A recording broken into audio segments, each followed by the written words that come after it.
What did you do last weekend? I was waiting in line for most of it. For what? Well, the hottest new Jordans dropped, and I think I can make a huge profit off of them. What does that mean? We'll send that to Max for more. In the past 25 years, the sneaker industry has taken the world by storm. Sneakers have become a common trend, growing more and more in popularity. We visited Suplex Philadelphia and also talked to an expert in the sneaker resale industry to learn more about the sneaker community. My name's Kevin Rentz. I'm originally born in Delaware, grew up in Seoul, Korea, and I represent Suplex Philadelphia down on South Street. Among the most popular sneakers are Air Jordans, which account for more than 54% of basketball shoe sales. Rentz helped explain the hype. I mean, obviously our most popular is like the Air Jordans. Like there's certain models that are more important, like the 1s, 3s, 4s, but I would say Jordan's probably the most popular throughout. According to Forbes.com, a sneakerhead is a person who trades and/or admires sneakers as a form of hobby. Our two sneakerheads gave us a little insight on how their obsession started. I am a very typical 37-year-old sneakerhead. We pretty much all have the exact same story. I grew up playing basketball in the 90s. I grew up playing when Michael Jordan played. I always wanted Air Jordans. My mother never bought me Air Jordans. As soon as I had some money, I bought myself Jordans. We all pretty much have the same general story, sort of my demographic, the people that still collect sneakers. I still have sneakers that I used to wear when I was in middle school and high school, so probably 20 plus years at this point. So Campos.com, as I mentioned, right, it's a sneakerhead data company, and at the basic level it's a price guide, but there's a lot more to that than just a single number, right? So the purpose from day one was to put more thought and more insight into what a price guide could be. It wasn't going to be just a single number on a website without any backing. We show all the work and how we get to that. It's important to understand how someone comes up with that price, and it's not just someone saying, I'm an expert, I know it's $400. For me, it started a little different. I was always into like skateboarding, so Nike SB were coming out with a lot of cool shoes back when I was rolling around, doing things like that, and it really transitioned me into being about sneakers from there, pretty much.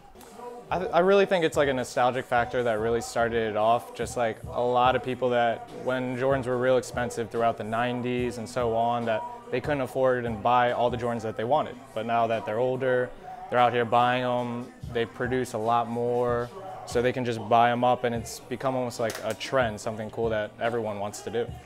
Rarest shoe, it would probably be up here. I got a 1985 Jordan 1. It's probably one of the better conditions that you'll ever see from 1985. I know that's probably older than like all of us here. So that would probably be the most rare, I would say. As we know, the sneaker industry is dependent on sneakerheads' passion for sneakers, but Luber explains how there's more than one side to this market. A spectrum of people within the sneaker community. One, as you mentioned, sort of resellers who are pure business people who are only here to make money. They could care less about the sneakers, the significance, about having a personal collection, and that's fine, right? I mean, there's business that exists in every community, in every marketplace. And then on the far other end are your pure sneakerhead who could care less about the value of the sneaker, wears them, isn't trying to preserve them, isn't trying to sell them, isn't trying to make money. And then you have sort of everywhere in between where, you know, people who, you know, maybe you sell a couple, maybe you keep them in good condition because you want to have them, preserve them for later, but you wear a lot, and everyone sort of falls somewhere in that middle.